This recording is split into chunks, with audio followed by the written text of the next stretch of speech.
She used to laugh at how clingy other girlfriends were. Then I found a second phone in her bag. I left it on her car with a note that said, 2 phones, 2 faces. I'm not clinging to either. I'm not proud of how far I let things go before I saw the truth. When I first met Kayla, I thought I'd found someone real. Someone solid. It started at this dive bar just outside Knoxville. I was there with my buddy Sean, trying to shake off a long week. She walked in with her cousin, sat 2 stools down, ordered a whiskey straight like it was nothing. We made small talk, then real talk, and within an hour, I felt like I'd known her for years. She had this calm confidence. She talked a lot about knowing your worth, about not wasting energy on insecure people. I remember her saying once, I don't do jealous. If someone's gonna cheat, let 'em. They weren't worth your time anyway. I believe that. I liked it, even. After a string of clingy exes who wanted constant reassurance, Kayla was a breath of fresh air. She didn't care if I didn't text all day. She didn't ask who I was with when I said I was out with the guys. She made fun of girls who posted selfies with captions like, "Miss my baby." "You'll never see me post that garbage," she told me once. "If you're with me, you're with me. I don't need to prove it to anyone." I thought that was cool. Mature, even. But I didn't realize then that it wasn't maturity. It was a detachment. The first strange thing happened around the 5-month mark. She was in the shower, and her phone buzzed. Normally, I wouldn't even look, but it was loud. 3 notifications from someone named Mike Work. I didn't think much of it until I saw her reaction later. She grabbed her phone like it was about to explode. "You read my messages," she snapped. I told her no, and I hadn't. But the panic in her face was weird. She smoothed it over fast, though. Said it was just a guy from work who was too friendly. "I don't respond to him," she said. "But you know how some dudes are." I let it go. Then came the locked doors. The phone always flipped face down. Random errands late at night. And the time she said she was helping a friend move at 11 p.m.? That was the one that stuck with me. I asked her who, and she got defensive. "You don't trust me now?" "What am I, one of those clingy girls you hate?" She flipped it on me. I apologized. I felt guilty for even asking. Fast forward to month 11. We were close. I had a key to her apartment. She kept a toothbrush at my place. We were talking about moving in together that summer. Everything seemed good again, until that one moment. We were heading out to meet her sister for brunch. She couldn't find her lipstick, told me to grab it from her purse. I opened the main pouch, didn't see it, so I checked the smaller side one. That's when I felt it. Another phone. Not her regular one. Different case. Older model. I pulled it out and stared at it like it was a bomb. It was on. Charged. Face ID didn't work, but when I tried her usual passcode, her birth month and day, it unlocked. The messages hit like a gut punch. A group chat with heart emojis and suggestive pictures. DMs from multiple guys. Messages that said stuff like, "You're the only one who really gets me. Last night made me forget everything else. He's just someone I stay with so people don't ask questions." That last one? That one broke me. I didn't confront her right away. I put the phone back, acted normal. Told her I couldn't find the lipstick, and she smiled at me like nothing was wrong. Like she wasn't lying through her teeth every day. That night, I stared at my ceiling for hours. I thought about every time I'd trusted her. Every time I told my friends she was different. Every joke she made about clingy girls. Every time I laughed along, not knowing I was being played like a damn fool. But I didn't yell. I didn't cry. I didn't even tell her I knew. Instead, I waited for the right day. The next Saturday, she had a late shift bartending. She left around 3 p.m. I waited 20 minutes, then drove to her place. Used my key. Grabbed the second phone. Took it home. Printed the screenshots I needed. Not to confront her, just so I could show the truth if anyone ever asked. I left the phone on her car windshield around midnight. Taped a note to it, simple handwriting, nothing fancy. 2 phones, 2 faces. I'm not clinging to either. Then I blocked her. Everywhere. Packed up the things she had at my place. Dropped them on her porch in a paper bag. No note. No warning. She called from different numbers. I didn't answer. She showed up at my work. I had her escorted out. She texted my sister, crying about a huge mistake. Told her she didn't mean to fall for someone else. But it wasn't just one guy. It wasn't even 2. It was a lifestyle. A hustle. She had men sending her money, paying for her car note, buying her clothes. I was just the stable one. The cover. One of the guys actually reached out to me. Said he thought he was her only boyfriend. Said he was sending her $500 a month because she told him she was broke and living with her abusive ex. That abusive ex was me. I kept it all. The screenshots. The note. The messages from the other guys. Just in case she ever tried to flip the story. After that, I thought it was over. Thought I could just move on. But people like Kayla don't let things go. They don't just disappear. They have to win. And in her world, being ignored is worse than being hated. About 2 weeks after I left the phone on her car, strange things started happening. My boss pulled me into his office one morning. Said someone had sent an email to the company inbox claiming I was stealing parts off jobs. Said they had proof. It was just an anonymous tip, but it was enough to get me put on review.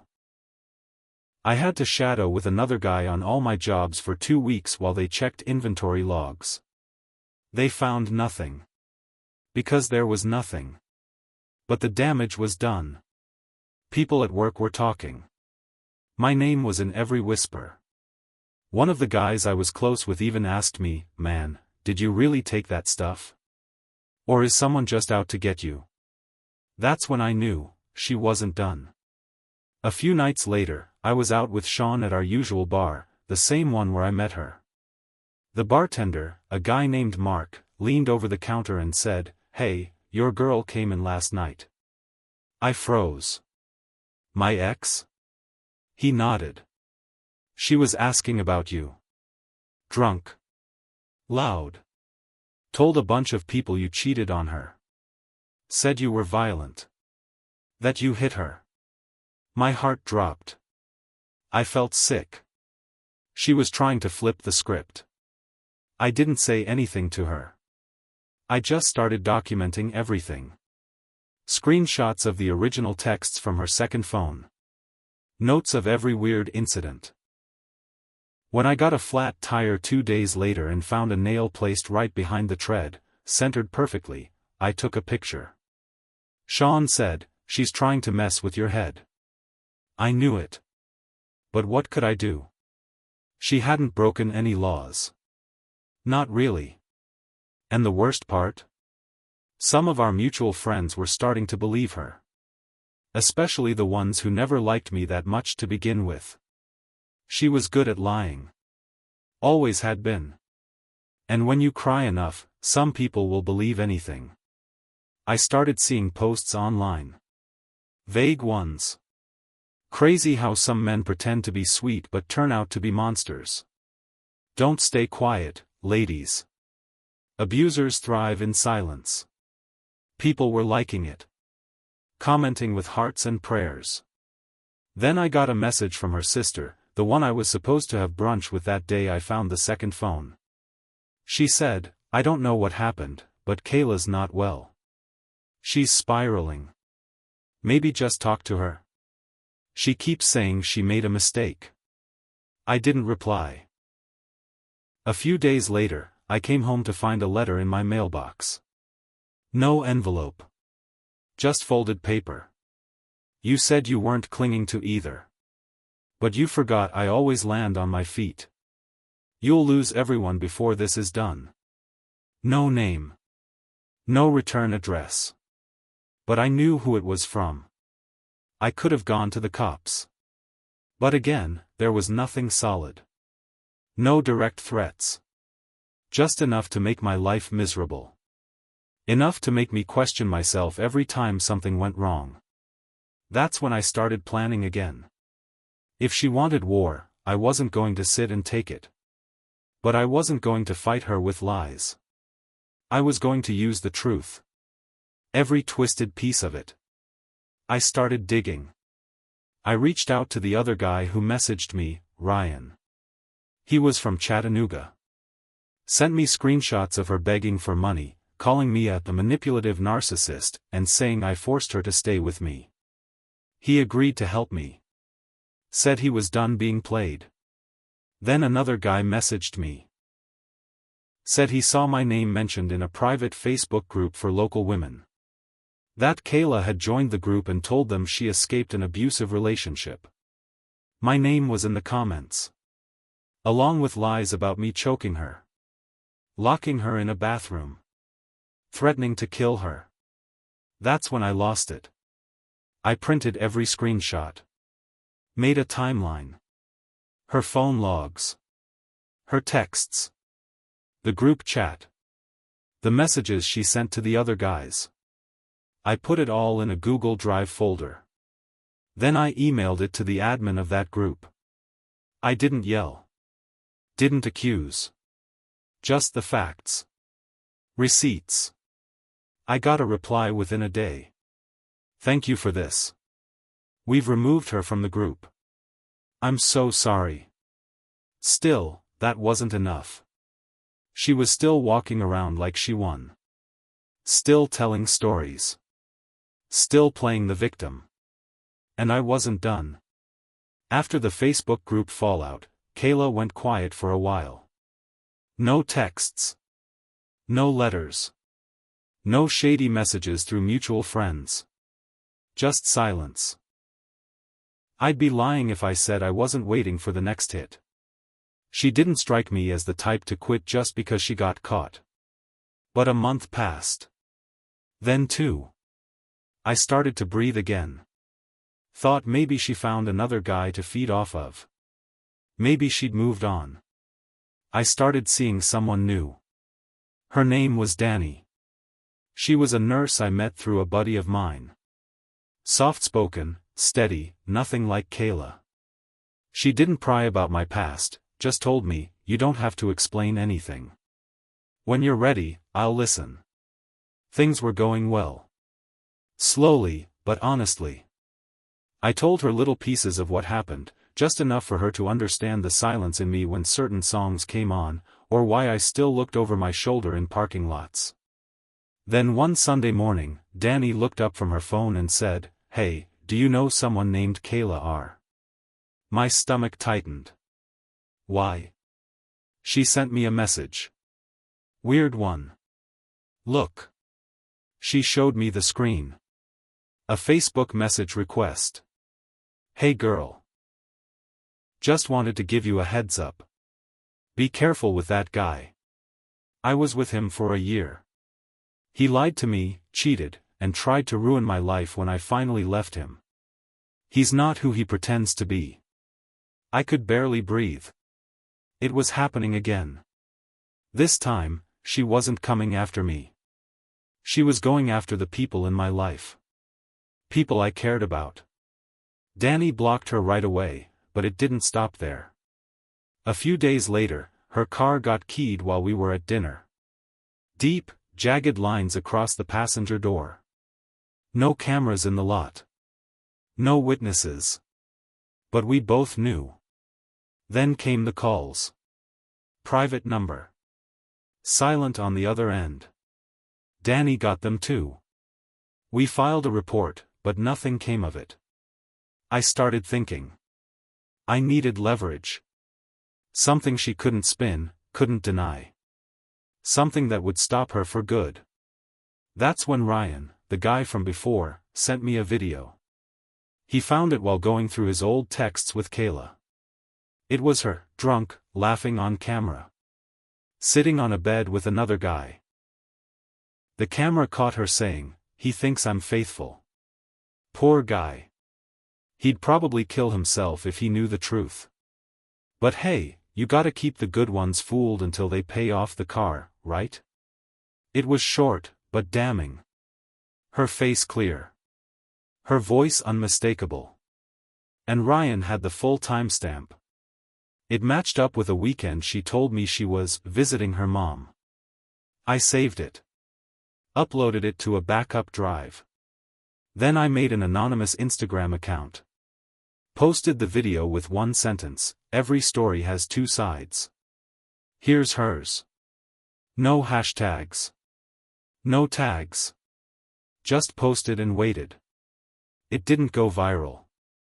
That's not what I wanted. But it reached the people it needed to. Her job saw it. She worked at a boutique downtown, a trendy place with a women supporting women brand. Within 2 days, she was fired. I didn't celebrate. I just felt, still. Like something had finally balanced out. But again, she didn't go quietly. She showed up at Danny's hospital. Waited until the end of her shift. Cornered her in the parking garage. Told her I was manipulating everything and that I was a dangerous man. Danny got away, but she was shaken. Shaken enough to tell me she needed space. I couldn't blame her. That night, I stared at my ceiling again. Same as I did the night I found the second phone.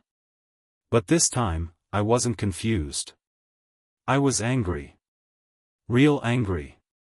Because Kayla wasn't just a liar. She was a destroyer. Of trust. Of people. She didn't just hurt you, she made sure you stayed hurt. She wanted control, even if it meant lighting everything on fire. And that's when I made a decision. If she wanted a final war, I was going to give it to her.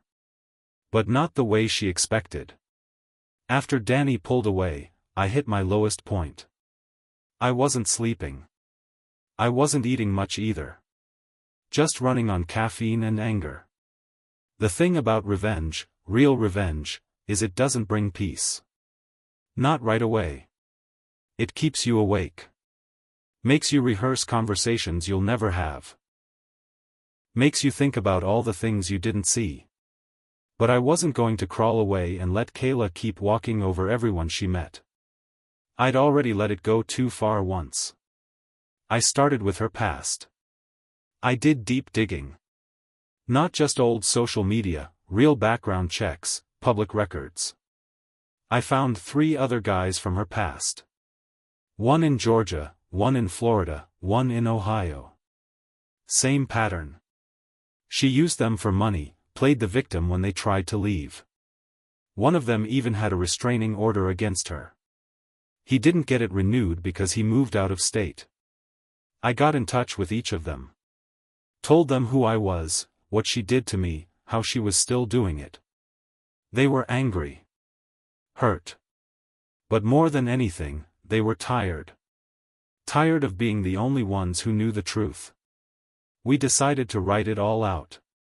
Together. We made a website. Just facts. Dates, screenshots, proof of financial scams, emotional abuse, fake assault claims, even court papers from the Ohio guy. We didn't use hateful language. Just the truth. We made sure it was legal, no lies, no defamation. Every claim had receipts. We named the site after something she once said to me, "If you're with me, you're lucky."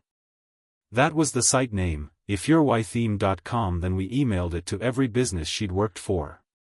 Every group she was a part of. Her yoga studio. Her college alumni board. Her favorite social pages. I even mailed a hard copy to her parents. They lived in Murfreesboro. I figured they had a right to know who their daughter really was. It didn't explode like a scandal. It was quieter. Colder. Slower. But it spread. One job turned her down the next month. Another friend blocked her. She started losing traction socially. No one was texting her for hangouts.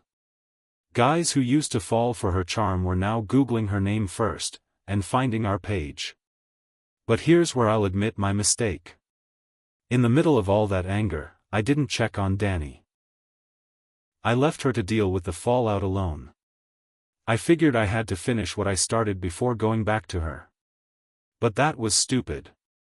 When someone sees fire around you, they don't always wait to see who lit it. They just run. She moved on. I don't blame her. She didn't want revenge. She wanted peace. I wasn't ready to give that. Not then. As for Kayla, she showed up one last time. At my apartment. Middle of the night. She banged on the door until I opened it. Her eyes were wild. Hair a mess. She looked nothing like the woman who walked into that bar a year ago. No control left. "This is what you wanted," she screamed. "To ruin me? To destroy everything?" I didn't yell. I didn't even speak at first. Then I said, "No. I wanted you to stop. You didn't. So now you're here." She cried. Laughed. Then cried again. "You think you're better than me?" she spat.